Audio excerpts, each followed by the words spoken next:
Damos comienzo a un nuevo programa, Servidores de Dios. Quien te habla es Manuel Cornejo. Estaré compartiendo la palabra de Dios y lo haré de una manera expositiva, versículo a versículo.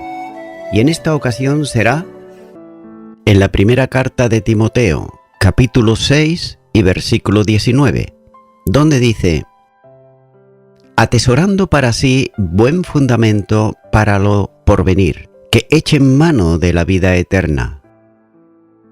Nótese que quienes siendo ricos se ajustan a la vida piadosa conforme a lo que se indica anteriormente, serán bendecidos, ya que la primera de ellas es que atesoran buen fundamento para lo que viene.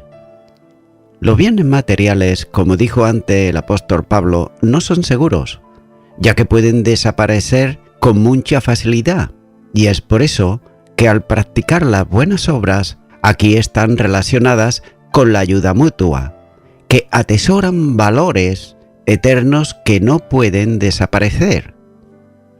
No recibirán recompensa en la tierra, y hasta incluso pudiera ocurrir que tampoco agradecimiento por lo que hacen, pero están adquiriendo tesoros celestiales que disfrutarán en lo de porvenir, convertido en las coronas de gloria que Dios dará a quien haya obrado conforme a su santa y divina voluntad. Y aún en el tiempo actual debe tenerse presente la generosidad que tiene promesa divina, porque como dice Proverbios capítulo 11 y versículo 24, hay quienes reparten y le es añadido más, y hay quienes retienen más de lo que es justo, pero vienen a pobreza. Aún sin ser generoso para recibir recompensa, en el tiempo presente hay promesas para estos. Proverbios capítulo 19 y versículo 17 dice: el Señor presta el que da al pobre, y el bien que ha hecho se lo devolverá a pagar. Sin embargo, la generosidad es el medio para atesorar riquezas eternas. Nótese lo que dice Mateo capítulo 6 y los versículos 19 al 21. No os hagáis tesoros en la tierra, donde la polilla y el orín corrompen, y donde ladrones minan y hurtan, sino haceos tesoros en el cielo, donde ni la polilla ni el orín corrompen, y donde ladrones no minan ni hurtan, porque donde esté vuestro tesoro, allí estará también vuestro corazón. La segunda bendición tiene que ver con hacerse, sujetarse, vivir la que es realmente vida. Y algunos textos griegos, entre los que está el Resetus, en lugar de realmente vida, tienen vida eterna, pero son, sin embargo, textos menos seguros y producen un problema no solo interpretativo, sino también teológico, puesto que la vida eterna no se alcanza por obras, aunque, sin embargo, éstas ponen de manifiesto la realidad de esa vida eterna. Sin embargo, lo que está enseñando aquí el apóstol Pablo es que se sujeten, es decir, literalmente se hagan de la que es auténticamente, realmente la vida. Los que quieren una vida conforme al pensamiento del mundo, ganándola a los ojos de los hombres, que en este caso sería seguir acumulando riquezas y no compartirlas con los necesitados, pierden esa vida, porque no es realmente la vida. Sin embargo, quienes comparten con otros, aunque a ojos del mundo la pierdan, ocurre lo contrario, la ganan con riquezas eternas, la que es asirse de la realmente vida. Continúa ahora con el versículo 20, donde dice: oh Timoteo, guarda lo que te he encomendado, evitando las profanas prácticas sobre cosas vanas y los argumentos de la falsamente llamada ciencia. El epílogo formado por los 2 últimos versículos que restan es un resumen de todo el escrito. Y hasta es muy posible que estos 2 versículos hayan sido escritos por la mano misma del apóstol Pablo, como era costumbre suya para identificar los escritos que procedían de él. Nótese, en la primera carta a los Corintios, capítulo 16, versículo 21, dice: Yo, Pablo, os escribo esta salutación de mi propia mano. En Gálatas, capítulo 6, versículo 11, dice: Mirad, con cuán grandes letras os escribo de mi propia mano. En Colosenses 4:18 dice: La salutación de mi propia mano, de Pablo, acordado de mis prisiones, la gracia sea con vosotros. Amén. Y en la segunda carta a los Tesalonicenses, capítulo 3, versículo 17, dice: La salutación es de mi propia mano, de Pablo, que es el signo de toda carta mía, así escribo. Así pues, el primero era de guardar el depósito. Es la primera vez que usa el término, lo hará en otra también de las pastorales. Por ejemplo, en la segunda carta a Timoteo capítulo 1, versículo 12 y versículo 14, donde dice: Por lo cual, asimismo padezco esto, pero no me avergüenzo, porque yo sé a quién he creído, y estoy seguro que es poderoso para guardar mi depósito para aquel día. Guarda el buen depósito por el Espíritu Santo que mora en nosotros. Y esto significa permanecer fiel a la doctrina encomendada. El depósito era todo el tesoro de revelación dado por los apóstoles, bien sea en forma oral, como indica 2 de Timoteo capítulo 2 y versículo 2, donde dice: Lo que has oído de mí ante muchos testigos, esto encarga a hombres fieles que sean idóneos para enseñar también a otros. El término tiene relación con un tesoro. Y aquí se le ha confiado a Timoteo, y él, por tanto, tenía la obligación de ser fiel a quien se lo había entregado, guardándolo celosamente para que nada le pudiera ocurrir. Aquellas verdades de la fe debían ser custodiadas celosamente. Es como si Dios le hubiera entregado una porción de sus riquezas que tenía que guardar. Y el modo de hacerlo era apartándose de charlas vanas. Es decir, aquello era lo que utilizaban los falsos maestros, que creían que el tesoro de la verdad desapareciese de la Iglesia y por tanto de la vida de los creyentes. Y nótese que ellos predicaban alegorías, suposiciones, genealogías, etc., con lo que estaban distorsionando la verdad en la que los creyentes habían sido instruidos, y además la estaban sustituyendo la enseñanza sencilla y auténtica por vana palabrería, surgida de sus propias mentes. Es muy importante que para guardar el depósito deba alejarse de toda palabrería, lo propio de quienes hablan rimbombanamente, ya que los que entusiasman a los oyentes con palabras antielocuentes suelen hacer mucho ruido, pero absolutamente no están diciendo nada. Incluso podría aludir a predicaciones hechas con voz muy alta, esto es, a gritos, como si el caudal de la voz pudiera servir como soporte al espíritu. Y note, esto no es más que cosas profanas, que han de ser evitadas, discursos vacíos totalmente de contenido. Y otra cosa que debía de hacer era separarse de la antítesis, es decir, de los argumentos científicos. de lo que es mera especulación que los hombres llaman, por otro lado, ciencia. La enseñanza no debe ser apoyada con objeciones que se proponen para llegar a conclusiones. El mensaje de la fe no es para argumentar, sino para proclamar. Nótese, 1 de Corintios capítulo 2 y versículos 1 al 5 dice: Así que, hermanos, cuando fui a vosotros para anunciaros el testimonio de Dios, no fui con excelencia de palabras o de sabiduría, pues me propuse no saber entre vosotros cosa alguna, sino a Jesucristo y a éste crucificado. Y estuve entre vosotros con debilidad, y mucho temor y temblor. Y ni mi palabra, ni mi predicación fue con palabras persuasivas de humana sabiduría, sino con demostración del Espíritu y de poder, para que vuestra fe no esté fundada en la sabiduría de los hombres, sino en el poder de Dios.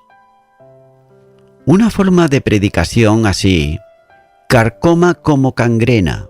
La segunda carta a Timoteo capítulo 2 y versículo 17 dice: Y su palabra carcomerá como gangrena, de las cuales son Himeneo y Fileto. Así pues, esta forma es habitual en lo que hoy se llama alta crítica o crítica liberal, que toma una verdad bíblica y hace proposiciones con las que aparentemente buscan abrir nuevos caminos de entendimiento, negando lo que ella afirma y afirmando lo que niega. Y estos impíos pretenden aparentar, por otro lado, que ellos son sabios, cuando realmente son instrumentos en mano de Satanás para pervertir la verdad de la palabra de Dios. La recomendación, o tal vez, mejor, el mandamiento que el apóstol da a Timoteo, no es simplemente que no use estas formas, sino que se aparte de ellas. Es decir, que corra en sentido contrario, poniendo terreno entre la falsa ciencia y lo que él tiene que hacer con el depósito divinamente entregado a su cuidado. Continúa ahora con el versículo 21, donde dice: La cual, profesando algunos, se desviaron de la fe. La gracia sea contigo. Amén. La profesión de una ciencia contraria a la que procede de Dios conduce inevitablemente a una desviación de la fe, ya que no es sólo que el que enseña otra cosa se desvíe de la verdad, sino que lucha por desviar también a otros, por lo que, como dice el apóstol Pedro en su segunda carta, capítulo 2, y los versículos 1 y 2, donde dice: Pero hubo también falsos profetas entre el pueblo, como habrá entre vosotros falsos maestros que introducirán encubiertamente herejías destructoras y aún negarán al Señor que los rescató, atrayendo sobre sí mismos destrucción repentina, y muchos seguirán sus disoluciones, por causa de los cuales el camino de la verdad será blasfemado. La petición de Pablo a Timoteo, expresada en la palabra de afecto entrañable, como corresponde a la advertencia de quien es un padre espiritual hacia su hijo en la fe, trae no solo una actitud de firmeza, sino un estilo de vida consecuente también con ella. La primera manifestación de quien desea permanecer en la fe, guardando el depósito recibido, es el profundo interés por la palabra de Dios. Y esto conlleva a la obediencia, a lo que no es comunicado, como decía Job, en Job capítulo 23, versículo 12. Del mandamiento de sus labios nunca me separaré, guardé las palabras de su boca más que mi comida. Nótese que solo quien obedece a las instrucciones del Señor es verdaderamente su discípulo, porque le sigue en el camino de la obediencia que fue la constante del Señor Jesús. Filipenses, capítulo 2 y versículos 6 al 8, dice: el cual, siendo en forma de Dios, no estimó el ser igual a Dios como a cosa que aferrarse, sino que se despojó, a sí mismo tomando forma de siervo, hecho semejante a los hombres, y estando en la condición de hombre, se humilló a sí mismo, haciéndose obediente hasta la muerte y muerte de cruz. En contraste, la fe no puede estar presente en quienes, arrogantes, falsarios y mentirosos, siguen las vanidades de la falsamente llamada ciencia. Esta es la gran advertencia para Timoteo y para nosotros también en estos días, ya que no debe de olvidarse que los falsos maestros que se separan de la fe permanecen en las iglesias y lo hacen para arrastrar a otros aún a costa de destruir la iglesia, ya que ellos nunca estuvieron lejos de las congregaciones, no lo están tampoco ahora, ni lo estarán en el futuro. El discurso cambia con el tiempo, pero el propósito final sigue siendo el mismo, es decir, esclavizar a los creyentes con sus propuestas y confundir la verdad. Por tanto, de ahí la necesidad de permanecer firmes en la fe, aunque ello suponga aflicción. La verdad recibida no es nuestra, ya que no ha sido dada en nombre de Dios. Y por último, la epístola se cierra con un deseo de bendición muy preciso, cuando dice: la gracia sea con vosotros. Note que es una expresión breve, pero es la despedida habitual de los escritos del apóstol Pablo.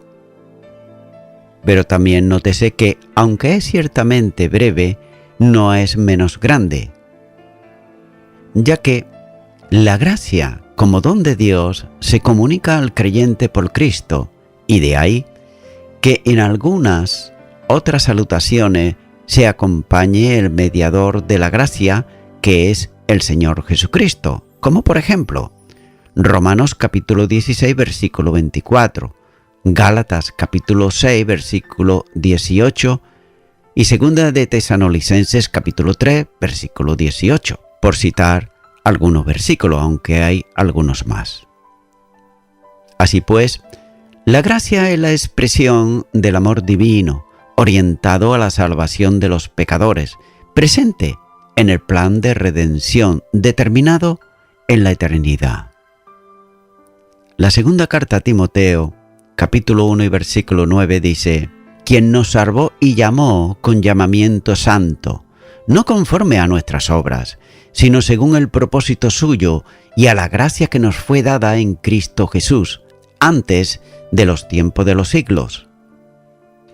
Esta gracia, que se origina en Dios, se otorga al hombre por Cristo, y está en él cuando hace irrupción en el ámbito de la humanidad, mediante la encarnación. Juan, capítulo 1 y versículo 17 dice: pues la ley, por medio de Moisés fue dada, pero la gracia y la verdad vinieron por medio de Jesucristo. Note que la gracia es la razón, es la causa y fundamento de la salvación, por tanto, también de su seguridad. También es el recurso divino que da el poder para la vida cristiana victoriosa, ya que es la abundante gracia de Dios la que está a disposición del creyente y es siempre mayor que cualquier problema que deba ser afrontado. Por tanto, el cristiano descansa confiadamente en la provisión de la gracia y sigue el camino de su peregrinación tras las pisadas del Maestro, poniendo la vista en él. Hebreos, capítulo 12 y versículo 2 dice: «Puesto los ojos en Jesús, el autor y el consumador de la fe, el cual, por el gozo puesto delante de él, sufrió la cruz, menospreciando el oprobio, y se sentó a la diestra del trono de Dios». Esta amigable gracia de Dios no hace distinción entre creyente y creyente, porque no hay asesión de personas en él. De ahí que el saludo del apóstol, al finalizar esta epístola, incluya tanto a Timoteo como a todos los que permanecen en la verdad, como a todos los que permanecen en la verdadera fe, en una iglesia como en Éfeso, sacudida por los intentos de falsos maestros que buscaban confundir a los creyentes con la falsamente llamada ciencia. En el versículo debe suponerse la presencia implícita del verbo ser, y está gracia con todos. Debe entenderse como sea con todos, lo que indica una provisión permanente. No está ocasionalmente con ellos, sino que está siempre. No solo comprende a todos, sino que está siempre en ayuda cuando sea necesario, como provisión de Dios. Y es posible que conozcamos poco acerca de la gracia, pero lo importante es que la podemos experimentar cada día en nuestras vidas. La gracia es el favor transformador de Dios en Cristo Jesús. Y la frase final resume la gran verdad que está presente a lo largo del escrito. Sin embargo, algunos estaban proponiendo a los efesios a separarse de la fe. Por tanto, separarse de Dios, ellos creían que era para progresar aún más. Por eso, el apóstol concluye la epístola señalando la provisión que Dios tiene, es decir, la gracia con vosotros. Y voy concluyendo ya con esto. Estimado y estimada oyente, ¿cómo se descubre un falso maestro? Básicamente, un billete falso con un billete verdadero. Aparentemente parecen ser los dos iguales, pero si se pasa tiempo observándolo con la vista y también con el tacto, nos daremos cuenta que verdaderamente uno es falso. Ahora bien, para distinguir siempre al falso, hay que tener al billete verdadero en el bolsillo. Estimado y estimada oyente, espiritualmente, para distinguir a los falsos maestros, hay que tener la palabra de Dios, la Biblia, a mano. Ya que si nos dejamos guiar por lo que nos dicen y no consultamos la Biblia, pues sencillamente nos van a enseñar lo que ellos quieran. Y por otro lado, ya que si están enseñando lo que la palabra de Dios no dice, es la muestra que sencillamente son maestros falsos. Amigo y amiga oyente, es hora que tú vengas a Cristo Jesús. Mira lo que dice la palabra de Dios en el Evangelio de Juan, capítulo 16 y versículo 13. Pero cuando venga el Espíritu de verdad, Él os guiará a toda la verdad, porque no hablará por su propia cuenta, sino que hablará todo lo que oyere y os hará saber las cosas que habrán de venir. Para que el Espíritu de Dios te guíe a ti a toda la verdad, es decir, a la palabra de Dios, la Biblia, primero debes de recibir a Cristo en tu corazón como tu único y suficiente Salvador. Si no lo has hecho, ahora tienes la ocasión de orar conmigo una oración de fe y recibir a Cristo en tu corazón. Ora conmigo y repite allá donde está y di: Señor Jesús, hasta ahora apenas he leído tu palabra.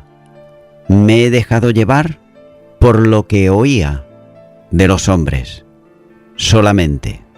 Pero ahora tu palabra dice que será tu Espíritu el que me guiará, me enseñará en tu palabra. Te pido perdón por no haber confiado en tu palabra. Te pido perdón por todos mis pecados y me arrepiento de ellos, y te recibo a ti, Jesucristo, como mi único y suficiente Salvador, en el nombre de Jesús. Amén. Amigo y amiga oyente, si tú has hecho esta oración de corazón, te recomiendo que comiences a orar a Dios, en primer lugar, en el nombre del Señor Jesucristo. Orar a Dios no es rezar, sino que es hablar con una persona. También te recomiendo que leas la palabra de Dios y lo hagas a diario. Comienza, por ejemplo, con el Nuevo Testamento.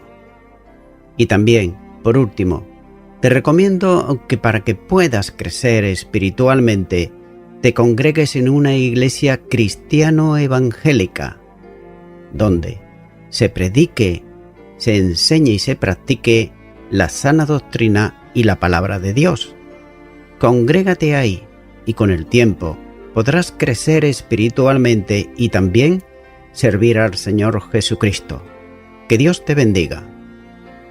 Y a toda la audiencia, nuevamente ya me estoy despidiendo de todos ustedes y será hasta el próximo programa. Que Dios os bendiga a todos.